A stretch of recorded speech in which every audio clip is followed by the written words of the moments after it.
Nonsense. What's gonna happen this time? Get in line. On your mouth get set when it starts, it never ends. Barmy Nonsense. Wind down your windows with great windows. It's Barmy Nonsense, make no sense. Barmy Nonsense. It's Barmy Nonsense, let's go crazy. Barmy Nonsense. What's gonna happen this time? Get in line. Barmy Nonsense, make no sense to me. Nonsense. Nonsense. Nonsense. Nonsense. Hello and welcome to the show. Why are pizzas bad at telling jokes? 'Cause they're too cheesy.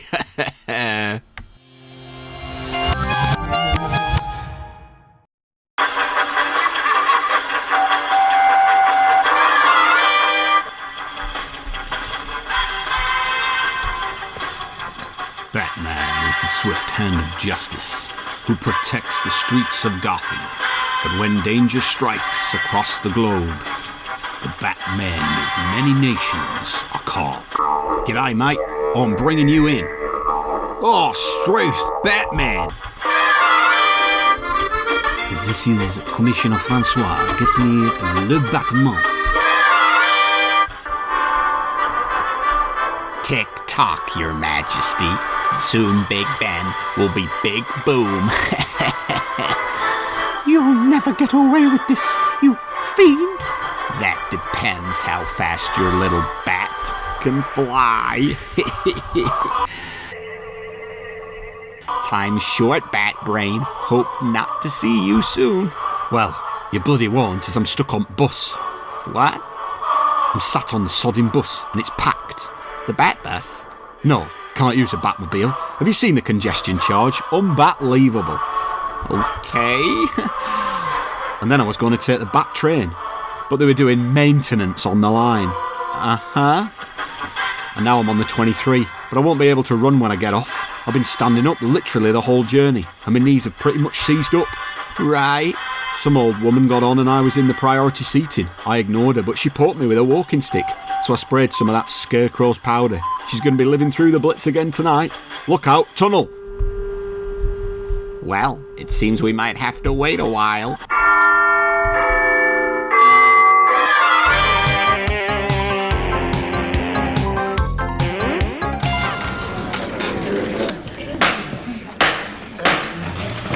You may call your first witness, Mr. Clark. I call Mr. Tiddles. You call who? I call Mr. Jeffries. You said Mr. Tiddles? Mr. Tiddles? He's my cat. But why would I call him to the stand? Okay. Call Mr. Jeffries. Mr. Jeffries, do you recognise this man? Yas'm. He's the judge. Not him. Mr. Jeffries. You don't recognise this man? No. I never seen him before. You've never seen this man before? This man? Would it surprise you then that this man is the doctor who delivered you? It appears you have a problem with your memory, Mr. Jeffries. I know what I saw. Do you, Mr. Jeffries? Unless, of course, your years of excessive alcohol consumption has led to brain damage. Quickly, Mr. Jeffries, what number comes next? 6, 5, 4, 3, 2, what? 1. No, it's 7. No, it's not. I think I know my own telephone number, Mr. Jeffries. Objection, Your Honour. Objection, objection. You've paraded a long line of witnesses. The 4 police officers who can't even remember the defendant's shoe size. The 2 nuns who have admitted under oath that they talked to an invisible man who lives in the sky. Your Honour, my learned friend is spouting a tissue of lies. A tissue? A tissue. We all fall down. It was a nursery rhyme we all used to sing. I wouldn't know, my lord. I didn't go to Cambridge. Can't we move this along? It's only a parking ticket. It may only be a parking ticket to you, my lord. But to me, it's a clear case of habeas corpus. Do you even know what that means?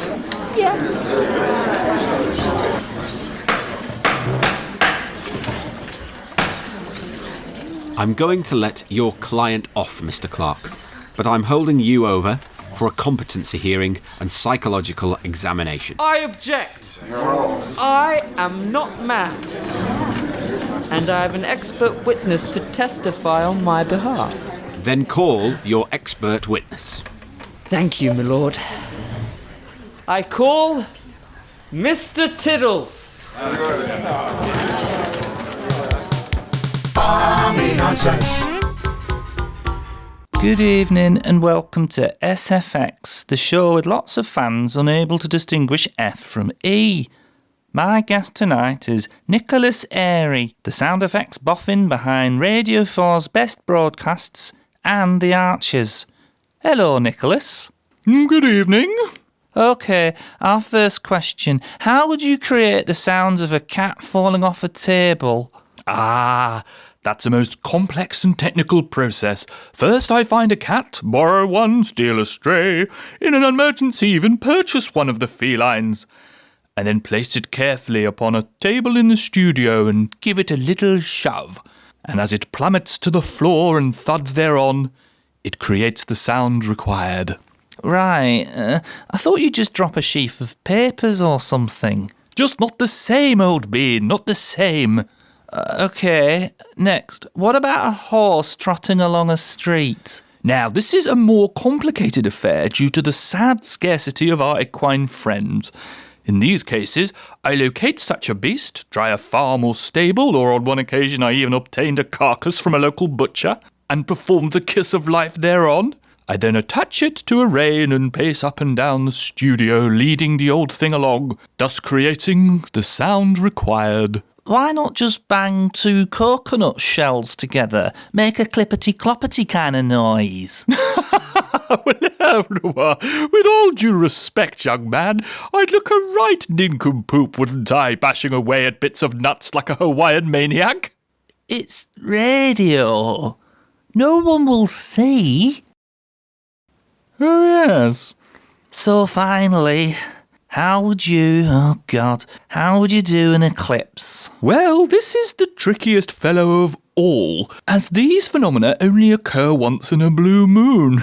That's a little joke. But I would wait, patiently, professionally, until such an event did indeed occur, and then... Geez, you could just have somebody say, look, there's an eclipse. Oh, I'm awfully sorry, but that smacks of lazy writing to me. People don't just say, look, there's a man eating an omelette, or look, there's someone climbing over a gate, or look, there's a mongoose painting a tree. All right, you could have some dramatic music. I think you'll find, Einstein, eclipses are relatively silent shenanigans. It's been scientifically proven that no such music arises on the appearance of...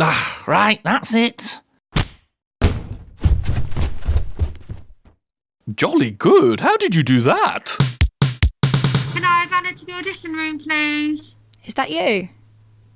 No, not yet. First time. My name's Kirsty Oldgate. You look a little nervous, if you don't mind me saying. Hiya. That obvious? It's my second, you too. Well, break a leg. I've been doing this for a couple of years now, and it does get easier. Oh no, what I meant was it's my second audition for the role of Mother. It's looking like I will get it, so they wanted to see me again. They called you in for that part, huh? Sorry to have to say this, but that part's mine. Between you and me, they just told me they had to fill quotas by seeing more people. Oh, that's not what I was told. Oh, don't look so disappointed. You will get there one day. Onwards and upwards, I say. I'm actually in the middle of a big film as we speak too. Just doing this project a favour. I've been in movies and TV. Actually just came off a long-running series. Ah, series. The medium of those who can't get into film. Poor dear. It had rave reviews, actually, across the board. The press said they'd never seen anything like it. The preparation was intense, but so worthwhile. Ah, preparation. I played a dog once. I spent weeks living as one, learning the physicality and emotions, the feeling of hope intermingled with sadness those poor dears that live in a kennel feel. and the joy and exuberance of being finally adopted to a loyal family member. Won an Emmy, of course. An Emmy? Well, I won a BAFTA for my portrayal of a lost sock. I prepared by sitting handcuffed and hidden in a cupboard for months to really get that understanding of loneliness one can feel without your partner. So close, but so far away. Unable to move or shout for help. Would they ever find me? Took me a while to recover from that. Oh, I'm sorry to hear about your recovery taking time. I can snap out of it like this. I studied how to do that when the Dalai Lama asked me to join him as his second in command after I was nominated for an Oscar for my portrayal of... A spoon. Beg your pardon? Don't be ridiculous. No, me, a spoon. I won an Oscar for my portrayal of a spoon. Well, I, of course, have played several cutlery... Can I have Kirsty Aldgate to the audition room for Diarrhea No commercial, please? Didn't you say that was you?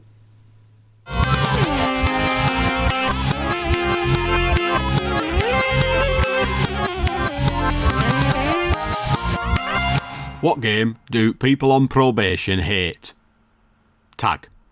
Enjoy it, Thad. He was a man with a mission to entertain the masses. Good game, good game. This summer, the new blockbuster by Ridley Scott, Brucey. Didn't she do well? But you won't be half as lucky. Tie him up and vinch him over the shark pit. Do you have any last words before you go? Higher, higher. Hasta la vista, baby. Nice to see you, Nice. Oh, you're so much better than last week. Brucey, coming to a cinema near you, rated 18. Hi. Finding it hard to make ends meet? Got bills you can't pay? So have we. Stop moaning about it and prioritise your cash. Stop spending it on booze, cigarettes and scratch cards. Here at BetShed, you can play slots, roulette, blackjack and bingo. Just download the app and start losing today. We take more money from USAPs than Payday loans do. And it's totally legal. It's a license to print money. BetShed. Start losing today. Remember, gamble sensibly. When you've lost all your money, stop.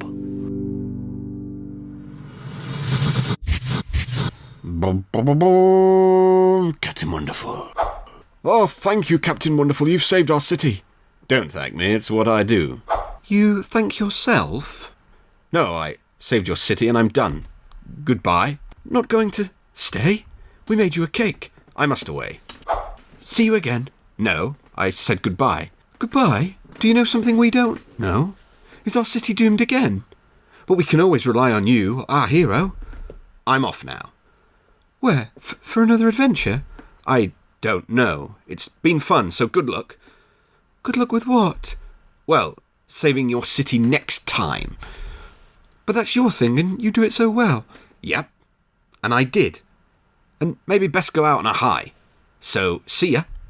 You're leaving us? I thought you were our city's protector. True. I was exiled to Earth from Planet Wonderful to protect this planet and its people. And you landed here and did that. And I'm done.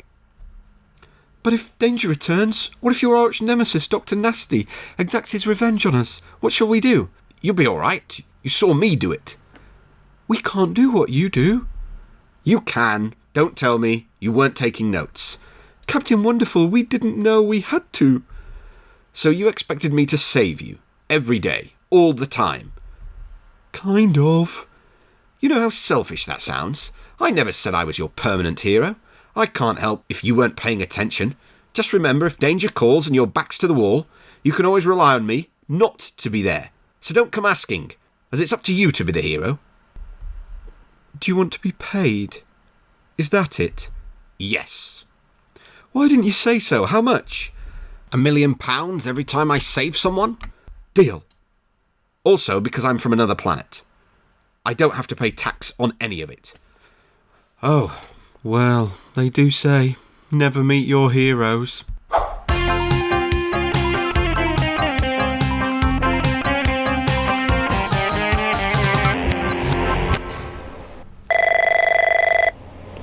Mr. Griddles, the Milky Bar Kid is here. Send him in.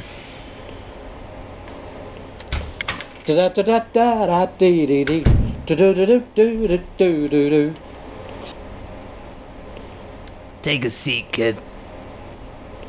So what's the big deal? This is pretty early for me, you know. Me and my crew, we didn't leave the club till 4 a.m. I'm afraid we have a problem. You told me the girl had been paid No, off. not that. Look, you've had a good run as the Milky Bar Kid, and our lifestyle has afforded you the women, the drugs, the booze, the fast cars. Well, you've certainly made the most out of it. But all that comes at a price, kid. The time has come for you to pay it. You don't want me to... No, you won't need to kill anyone. This isn't like your initiation. The company's facing some accusations, and we need someone to take the fall for us. And that someone is you. You'll need to hand in your guns, hat and glasses, of course. What? You're probably looking at no more than 15 years. With good behavior, you could be out at 8. Prison? Do you have any idea what they'll do to someone like me in prison? They'll eat me alive. Now's not the time for jokes, kid. Who's joking? No way. I'm not gonna let you do this. Remember your place. You're not the first Milky Bar Kid, and you certainly won't be the last. I know where the bodies are buried, Griddles. If I go down, I'm taking you all with me. If I were you, I'd be very careful about what I say next. We made you. We can unmake you. Remember what happened to Nesquik Bunny?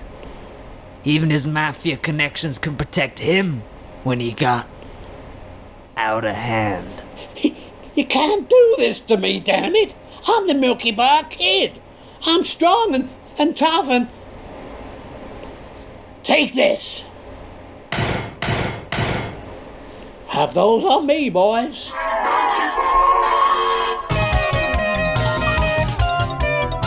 How did the big bad wolf manage to blow down a gambler's home? Well, at the House of Cards. You asked to see me, Your Majesty. Wise one, these are dark days for our kingdom. The skies are angry. The earth sends torments. And there is rudeness in the shopping centre car parks. Don't I know it, Majesty? It's a right pig's breakfast. Rarely do I go out these days. I, too, am fearful. What is the next calamity that will befall our kingdom? Well, it's not good. I consulted the palace boffins, ran some algorithms, and looked at my atlas. And you know that big blue wobbly thing down at the coast? You mean the ocean? That's the one. What about it? It's coming to the palace. Surely you don't mean... Yep, rising sea levels, past the letterbox, up the driveway, and in through the front door without even so much as a knock-knock or a ding-dong on your doorbell. But this is terrible news. Of your prediction, are you confident? Within 4 weeks, tops. We must take action. Mobilise. Exactly, Majesty. So I've taken the initiative and come up with a comprehensive plan. Proclamations throughout the land. Edicts heralded by men in tunics blowing trumpets. Sandbags. Wear a T-shirt. T-shirt? Yep. It's a shirt without a collar. It's made of cotton, and when you hold it up vertically, it looks like the letter T. Is that it? Well, what do you mean, is that it? We'd put a catchy political message across the front of the T-shirt, of course. Wise one, I fear we may need stronger action. Majesty, it's written in our ancient parchments that citizens should respond to serious public issues by wearing a T-shirt that displays a catchy political message. What sort of message? I don't know. Act now before it's too late usually works pretty well. And our citizens wear this T-shirt just sitting around with a pizza watching television. Well, Majesty, given the gravity of this particular issue, I would counsel that our citizens wear the T-shirt outdoors as well. The message needs to be spread quickly. Don't you think we should start by identifying who is responsible for this looming catastrophe? Couldn't hurt, I guess. Who do you have in mind? My Prime Minister and his cabinet ministers, perhaps. Hardly, Majesty. They change almost twice a week, and we cannot waste the limited time we have constantly updating their names on the T-shirts.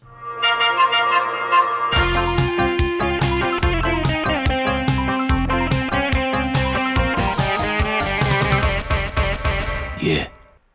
I was talking to my mate Kevin, and he was saying that if someone was wanting the vaccine and didn't fancy waiting their turn in the queue, then you were the man who could make it happen. That depends on the size of your wad. What do you mean? Well, for our more discerning clients, we have our Gold Star package. Darren will come round to your house in a Bentley, whisk you away to a fabulous country hotel where Gordon Ramsay will be waiting to cook you a 3-course meal, after which one of the country's top consultants will administer the vaccine. 100% safe, and that's guaranteed. Oh, that sounds wonderful. How much? 5,000 quid. 5,000 quid? I can't afford that. Have you got anything cheaper? Well, for our financially challenged clients, we do offer the silver package. One of our highly trained nurses will come round to your house, give you a medical to check you're alright, then give you the vaccine, which is 90-95% safe. Still pretty good. And afterwards, you get a commemorative mug and a nice little foot massage. Oh, lovely. How much is that? 250 quid. 250 quid? That's still too much. OK. For those of you who like to troll the bargain basement, we have the basics package. You meet up in a pub car park. One of our interns will whack the vaccine in. It's only been tested on animals. We have no idea how effective it is. And because we reuse the needles, you'll probably end up with hepatitis. OK, how much? 15 quid. Oh, brilliant. Book the wife in for tomorrow. Barmy Nonsense. You have been listening to Barmy Nonsense devised by Greg Winders. Recordings were compiled and post-produced by Martin Calvert and Greg Winders. Theme music composed and performed by Paul Program and Kieran Stansfield. You have been listening to the following voice actors: James Walsh, Harris Salilhovic, Michael Terry, Laura England, Tom Cove, Miranda Colmans, Tim Colmans, Vicky Wilde, Aryana Ramkhalawon, Issy Flower, Renee Rails, and Greg Winders. Open Pizza was written by Michael Monkhouse. Batmen of Many Nations was by Adam Martin. La La Law was by Michael Beck. Sound Defects by Michael Monkhouse. Audition Room by Blayze Collins-Peruchetti. Joke ads written by Michael Monkhouse. Movie trailer sketch of Brucey. Payday loan Advert and gambling site Advert was by Nick Maynard. Captain Wonderful was written by Elliot and Reuben Stewart. Milky Bar Scapegoat was by Alex De-Gruchy. Joke of the Day was by Joshua Anderson Gray. T-shirt was by Wayne Timms and Shot in the Arm was written by Colin Buchan.